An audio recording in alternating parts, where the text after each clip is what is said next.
चला चला फास्ट.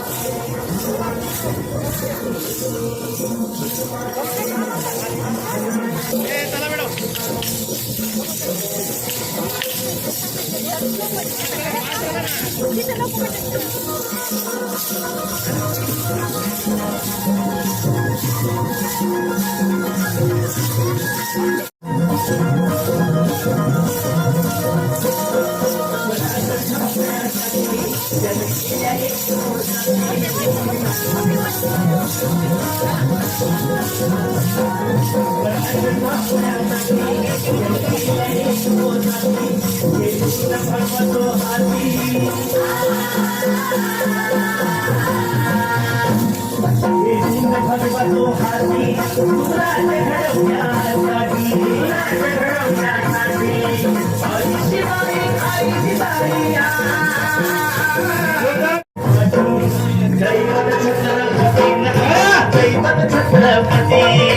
दैवत छत्रपती आमचं दैवत छत्रपती शिवाजी मावळे आम्हाला नाही कुणाची भीती शिवाजी मावळे आम्हाला नाही कुणाची भीती जय जय भवानी जय जय शिवाजी जय.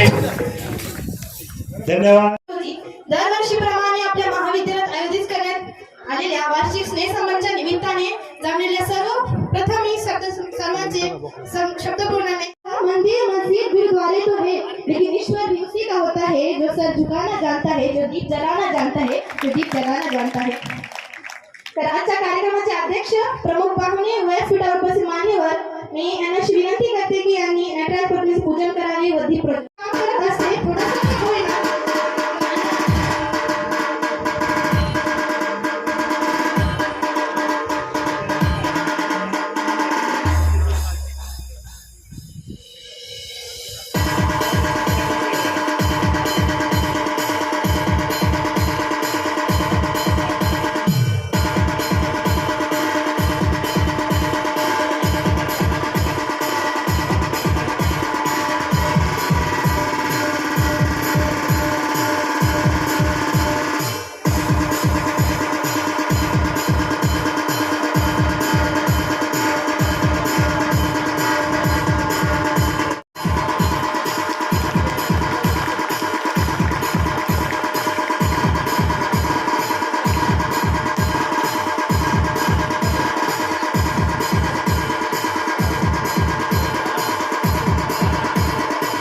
पुष्प देऊन स्वागत करावं.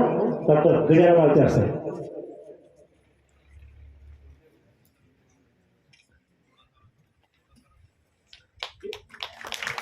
धन्यवाद. संस्कृती वाचीचा कार्यक्रमाधिकारी मिराचे मॅडम यांना विनंती करतो की पाहुण्यांचं पुष्पगुच्छ देऊन स्वागत करावं. म्हणता येईल की फक्त चार भिंतींच्या आतलं जे शिक्षण असतं त्याला शिक्षण म्हणता येणार नाही. तर मी जो आज महाराष्ट्रभर गरजत आहे माझ्या शाहिरीच्या माध्यमातून महाराष्ट्रभर फिरत आहे आणि जे तुम्ही चार माणसं समोर बसल्यानंतर जी माझ्यामध्ये बोलण्याची डेअरिंग आहे ती मला फक्त आणि फक्त या सांस्कृतिक विभागाने दिलेले आहे. आणि म्हणतात ना. धन्यवाद. धन्यवाद. या तरुणांच्या आणि तरुणींच्या हृदयातली जी संवेदना जिच्या काव्यात येते ती गुंजन पाटील आजच्या या उद्घाटन प्रसंगी उपस्थित आहे. धन्यवाद सर. नक्कीच जिसकी गूंज चारों दिशाओं में फैली है ऐसे गुंजन की कविताओं को आपको सुनने का ही सुअवसर है. मी तुम्हाला कोणाकडून काय परमिशन घ्यायची असेल घेऊन घ्या पण टाळ्या वाजवा.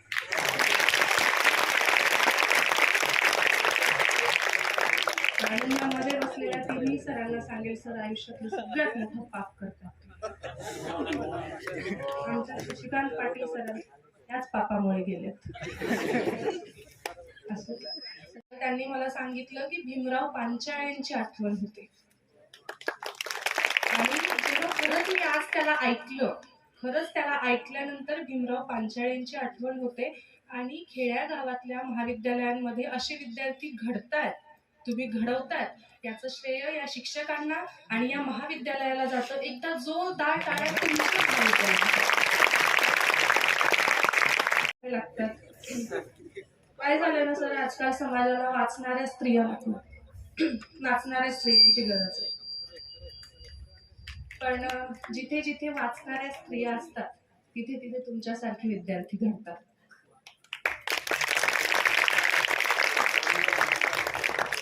खाली बसली आहे आणि एखादा प्रमुख वक्ता येऊन तास 2 तास तत्वज्ञान सांगायला लागलं की काय काय शब्द हातून येतात याची जाणीव मला आहे. म्हणून मी त्या लेवल पर्यंत तुम्हाला अजिबातच नेणार नाहीये. पण इथं आत्ताच बाहेर पडलेली एक मुलगी म्हणून, तुमची मोठी बहीण म्हणून जे जे सांगण्याचं माझं कर्तव्य आहे ते मी नक्की तुम्हाला सांगून जाईल. मी मागेच एका व्याख्यानासाठी गेले होते तेव्हा मी सांगितलं होतं की सोशल मीडिया एखाद्या मुलीचा जीव घेऊ शकतो. आपण ऑब्जेक्टिफिकेशनचे बळी पडतोय सर. ही पिढी ऑब्जेक्टिफिकेशनची बळी पडते. म्हणजे मीडिया आपलं ऑब्जेक्टिफिकेशन करतंय. म्हणजे तुम्ही म्हणणार मग मुलांना काही नाही सांगत, तर त्यांचा शर्टलेस फोटो जर व्हायरल झाला तर ते अजून जोमात मस्त फिरतील, अरे मी व्हायरल झालो. पण आपल्या बाबतीत तसं नसतं. आपल्या बाबतीत एक छोटासा वाईट कमेंट आयुष्य उद्ध्वस्त करू शकतो. आणि मग मुली वीक असतात का, तर नाही, मुली वीक नसतात. हे सोशल स्ट्रक्चर आम्हाला वीक बनवतं आणि म्हणून आम्हाला काळजी घेणं जास्त गरजेचं वाटतं. आणि मुलांना हे यासाठी सांगते की तुमची एक चुकीची कमेंट तुमच्या त्या समोरच्या पोरीचं आयुष्य खराब करू शकते. जसं मी जेव्हा जेव्हा मीडियाबद्दल बोलते, इथे मीडियाचं तर कोणी नसेल ना, म्हणजे असलं तरी मी निघेल सेफली, पण नसेल असं मी समजते. मीडियाबद्दल मला नेहमीच प्रॉब्लेम असतो. मीडियाने ना आपल्या मुलींचं, आमच्या मुलींचं ऑब्जेक्टिफिकेशन केलं. म्हणजे तुम्ही मुलांना कधी विचार केलाय का की माचो अंडरवेअरच्या ॲडमध्ये जॅकलिन फर्नांडिस का असते? कधी तुम्ही हा विचार केला? किंवा परफ्यूमच्या ॲडमध्ये 15-16 पोरी त्याच्या मागे पळत सुटतात, याचा तुम्ही का पळतात याचा विचार केलाय? म्हणजे मुलींनो खरंच सांगा, तुम्ही यांचे गुण बघतात की यांना सुंगत मागे जातात? म्हणजे मला याचं लॉजिकच कळत नाही सर. मीडियाने, म्हणजे तुम्हाला आकडा सांगते, 74% ॲड्स याच्यामध्ये मुली फक्त देखणी वस्तू म्हणून वापरल्या जातात. आणि हे आम्हाला कळतच नाहीये. म्हणजे फेअर अँड लवलीच्या ॲडमध्ये जर मुलगी सावळी आहे तर तिच्यात कॉन्फिडन्स नाहीये, आणि ती गोरी होत येते तसं तिच्यात कॉन्फिडन्स येतो. आणि मग आपल्याला वाटायला लागतं की गोरं असणं, हॉट सेक्सी दिसणं, 0 फिगर असणं हेच आपल्या व्यक्तिमत्वातला महत्वाचा गुण आहे. म्हणजे सर सिमोन दी बोव्हार जे आहेत ते त्यांच्या सेकंड सेक्स पुस्तकात फार छान म्हणतात की स्त्रीला स्त्री प्रकृतीने नाही तर संस्कृतीने बनवलं. आजच्या काळामध्ये वुमन्सचं जे ऑब्जेक्टिफिकेशन केलंय ते मीडियाने केलंय. आणि सर आमच्या मुली काय करतात ना, त्या ऑब्जेक्टिफिकेशनमुळे मी सुंदर दिसते का याचं व्हॅलिडेशन घेण्यासाठी सोशल मीडियावर जायला लागल्या. आणि मग वाढलेला 1 लाईक, 1 कमेंट, 1 शेअर तुमच्या सुंदर दिसण्याचं प्रमाण बनत चाललंय. आणि मग त्याच्यासाठी सर काही प्रकार होतात. म्हणजे शर्टाचं एक बटन उघडावं लागू दे की कंबर जास्त मटकावी लागू दे, फक्त लाईक्स वाढले पाहिजे. आणि म्हणजे इथपर्यंतची लोक आहे सर ऑब्जेक्टिफिकेशनमुळे गुण पूर्णपणे विसरणारे. स्मृती मानधनाने आपल्यासाठी, देशासाठी काय केलं हे विसरून ती फक्त पुरुषी चालते म्हणून तिच्या नवऱ्याने किंवा होणाऱ्या नवऱ्याने तिच्यावर चीट केलं असं म्हणणारी लोक. तुम्हाला सोशल मीडियाचे काही धोके सांगते आणि मग आपण आपल्या मनोरंजनाकडे नक्कीच जाऊया. तुम्ही रिव्हेंज पॉर्न ही कन्सेप्ट कधी ऐकली आहे का? रिव्हेंज पॉर्न नावाची. रिव्हेंज पॉर्न ही कन्सेप्ट अशी आहे सर की जेव्हा 2 लोक नात्यामध्ये येतात, सोबत फोटो काढतात आणि काही दिवसांनी नातं तुटतं, तेव्हा त्या फोटोचा गैरवापर केला जातो ब्लॅकमेल करण्यासाठी. तर आकडा जर बघितला तर प्रत्येक 10 मिनिटाला एक स्त्री रिव्हेंज पॉर्नची बळी पडते. आणि हा ऑफिशियल आकडा. मी स्वतः एका पोलीसवाल्याच्या घरामधून येते. मी कितीतरी लग्न ही पोलीस स्टेशनच्या बाहेर मोडताना बघितली. त्याच्यानंतर सर डीप फेक नावाची एक कन्सेप्ट आहे. आपण AIच्या युगात जातो आणि AIच्या युगात गेल्यानंतर तुमचा चेहरा वापरून कुठल्याही प्रकारचा फोटो बनवू शकतो, कुठल्याही प्रकारचा व्हिडिओ बनवू शकतो, तो व्हायरल होऊ शकतो. आणि याचे बळी जर तुम्ही बघितले, याचे विक्टिम्स जर बघितले, तर ऐश्वर्या राय आणि स्मृती मानधनासारख्या पोरी याला विक्टिम जातात. तर आपण फार साधारण मुली आहोत. त्याच्यानंतर बुलिंग, हरासिंग, त्याच्यानंतर स्टॉकिंग, असे कितीतरी प्रकार सोशल मीडियावर घडतात. तुम्हाला हे सगळं सांगण्याचं कारण इतकंच की मुलींना सोशल मीडिया किंवा मीडिया वापरताना थोडी काळजी घ्या. त्याचे चांगले वापर सुद्धा आहेत. त्याचा कुठला तरी चांगला वापर माझ्या मार्फत झाला म्हणून मी तुमच्यापर्यंत पोहोचू शकले. तर थोडी याची काळजी घ्या. आणि मुलांना तुम्ही सुद्धा तुमच्या घरामध्ये बहीण असेल, तुमची होणारी बायको असेल, तुमची आई असेल, म्हणून या सगळ्या गोष्टींची काळजी घ्या. कसं होतं ना सर, एक वेळ कनेक्टिव्हिटीची साधनं नव्हती, पण लोक कनेक्टेड होते.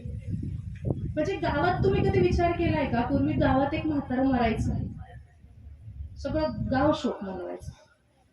आता गावात एखादं म्हातारं मरते आणि त्याच दिवशी कोणाचा तरी बर्थडे असतो. गावाच्या ग्रुपमध्ये वरती रेस्ट इन पीस असतं आणि खाली हॅपी बर्थडे असतं. एका खाली एक मेसेज असतो. सर, परवा मला अविनाश माझा मित्र एक गोष्ट सांगत होता. एका गावाच्या ग्रुपमध्ये एका जणाचा मृत्यू झाला आणि एका जणाचा वाढदिवस होता. आता या पोराने बसल्या बसल्या टाकलं ना रेस्ट इन पीस आणि हॅपी बर्थडे आणि गेला टॉयलेटला.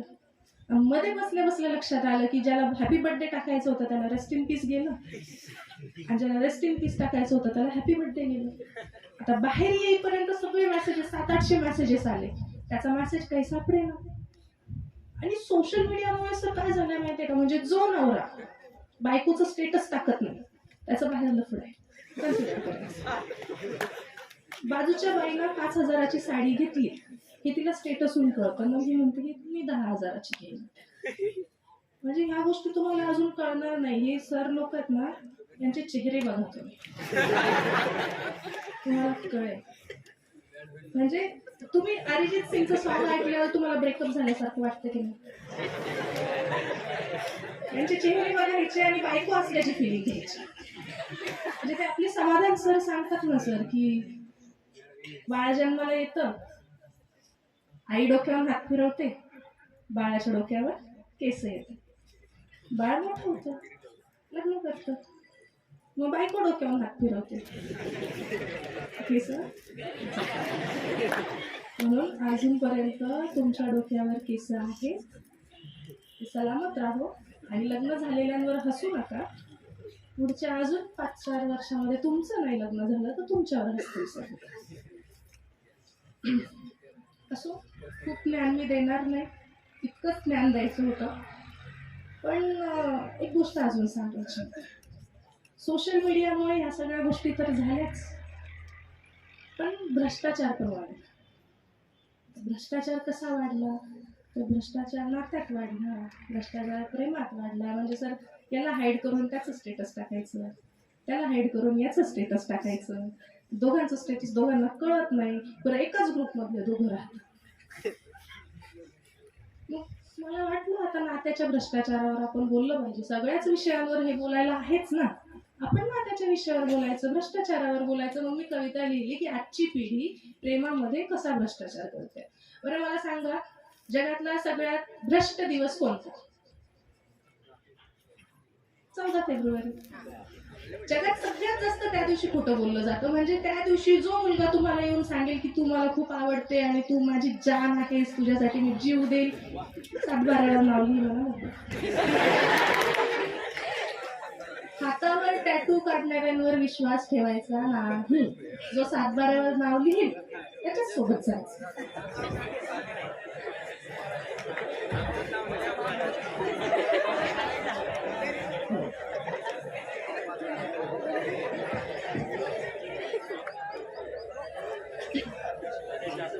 मी कविता लिहिली की प्रेमात फार भ्रष्टाचार. हल्ली कुणाचं काय सुरू काहीच वेळ लागत नाही. हल्ली कुणाचं काय सुरू काहीच वेळ लागत नाही. एक मोबाईल, 3-3 सिम, एकावर कोणाचंच भागत. आणि आता तर सर असं आलंय, 2 फिजिकल सिम असतात, एक ई सिम असतं लॉंग डिस्टन्सवर. की हल्ली कुणाचं काय सुरू काहीच मेळ लागत नाही. एक मोबाईल 3-3 सिम, एकावर कुणाचंच भागत नाही. तू माझं नको मी तुझं, तू माझं नको मी तुझं, हाच शिष्टाचार आहे. हल्ली प्रेमात फार भ्रष्टाचार आहे. तुम्हाला माहिती आहे का आपले शशिकांत पाटील सर पण खूप छान कवी आहेत म्हणून? ते मागे बसले. ते खूप छान कविता करतात. अजिबातच पुढच्या ओळीशी त्यांचा काहीही संबंध नाहीये. मी सांगण्यासाठी तुम्हाला ते सांगितलंय मी, की निवडुंगाच्या फुलाला हा गुलाबाची उपमा देतो. बघितलं ना निवडुंगाचं फुल? निवडुंगाच्या फुलाला हा गुलाबाची उपमा देतो आणि वाचाळ कवीच्या तोंडाला देशीचा सुवास येतो. आणि मित्रांनो कसं असतं ना, थोडी घेतली की सगळेच कवी असतात, सगळ्यांना कविता आठवतात. की निवडुंगाच्या फुलाला हा गुलाबाची उपमा देतो आणि वाचाळ कवीच्या तोंडाला देशीचाच वास येतो. तिचे ओठ गुलाबी याचे डोळे शराबी, तिचे ओठ गुलाबी याचे डोळे शराबी, अरे काय हा अत्याचार आहे. हल्ली प्रेमात फार भ्रष्टाचार आहे. ती त्याला वादा करते. ना प्रॉमिस डे येणार आहे लवकर. बरं सर, असं आहे तुम्हाला माहिती आहे का, 14 फेब्रुवारी पर्यंत रोज डे येतो, प्रॉमिस डे येतो, रिंग डे येतो, अजून टेडी डे येतो, व्हॅलेंटाईन डे येतो, बरेच डे येतात. आणि 15-16 फेब्रुवारीला काहीतरी ब्रेकअप डे पण असतो का रे? म्हणजे यांचं 15 दिवसामध्ये सगळं आपलं सगळं काय इकडचं तिकडं. किती त्याला वादा करते, तोही तिच्या शब्दा खातो. आणि खरंच सांग, मागच्या दाराने निसटण्याचा विचार मनात पक्का राहतो. आज जगू उद्या बघू, आज जगू उद्या बघू हा नवा आजार आहे. हल्ली प्रेमात फार भ्रष्टाचार आहे.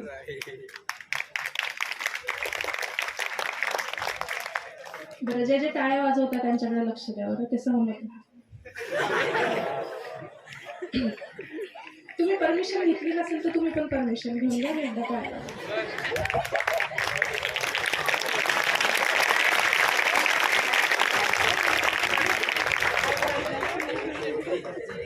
तिचं स्टेटस खास असतं, तिचं स्टेटस खास असतं. आवाजाचा प्रॉब्लेम आहे का जरा?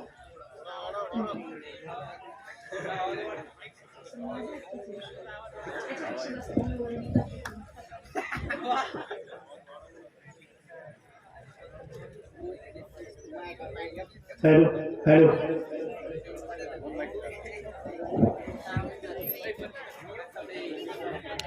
म्हणजे शेवट नाही, कारण आपण त्यानंतर नवीन वाक्य लिहू शकतो. त्याचप्रमाणे आभार प्रदर्शन म्हणजे शेवट नाही, तर ती नव्या यशाची सुरुवात असते. धन्यवाद. धन्यवाद.